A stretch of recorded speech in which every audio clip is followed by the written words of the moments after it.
So the two words that we want to be keenly aware of, which weave through the three layers of above, down, inside out, are resilience and integration. So we talked about functional integration, and to that point, whenever you see an integrative wellness center, they usually mean that there's several practitioners under one roof trying to give you the feeling of integration. There's an acupuncturist, there's a chiropractor, maybe there's a medical doctor, a massage therapist, trying to give you the feeling of integration and giving a well-rounded, multifaceted service.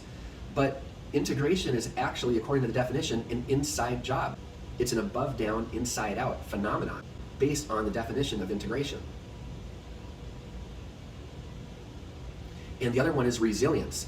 With my own spine and dealing with my own scoliosis, which you can see is better over a half of a lifetime later for me, I had to face fact that the spine is not a column. That's part of what put me on this trajectory of adjusting the spine the way that I do and the success that I've had as a patient. So I'm not just telling you to do this stuff, I'm actually receiving it myself because I understood firsthand that the spine is not a column. You teach it that way in school, but when my spine was getting worse in chiropractic college and I was at 46 degrees, potentially facing to have to get rods all the way down my spine, I was verging on tears, and I walk up to this plastic model in my bedroom down off of 82nd Street and Penn Avenue in Bloomington, right by the chiropractic college, and I say, what in the world is wrong with my spinal?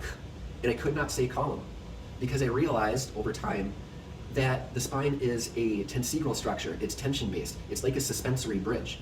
And anything that dissipates tension throughout the system, like a suspensory bridge, to prevent it from breaking down on the struts and the attachment points in any one given part, when it goes out of proper alignment, it actually unravels instead of going out like a stack of Jenga blocks.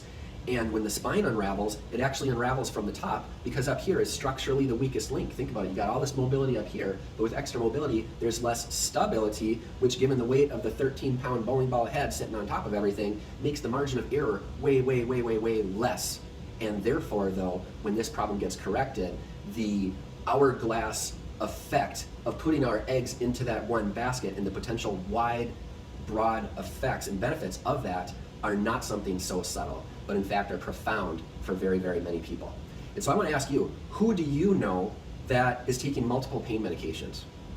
Who do you know that has been to different doctors and has been prescribed this treatment for that problem, and they just seem to be chasing the effects? Maybe someone that even has some mental emotional health issues and they've been told that the problem is in their head, or here, take this chemical and substitute for that chemical, which they probably won't be very compliant on because inside they know that they're taking that one chemical as a compensation because they're somehow disconnected maybe in the first and second layer of above, down, inside out because they've had some concussions from sports injuries and it's thrown their emotions out of whack.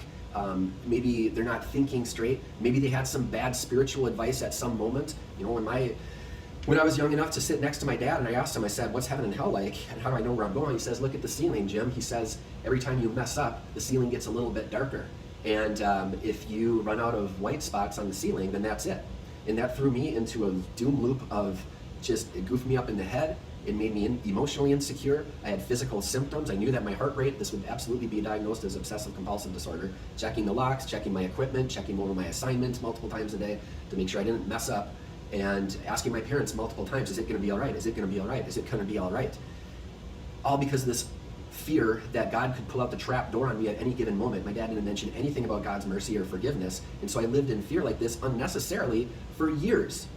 And so people can be subluxated or have their fuse blown in any one of these layers of above, down, inside out, and you can see how one absolutely spills into and affects the other on a bigger picture, on a bigger scale.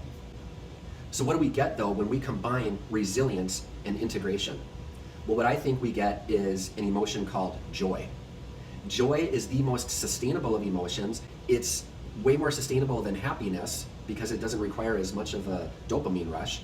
And it's also the most resourceful.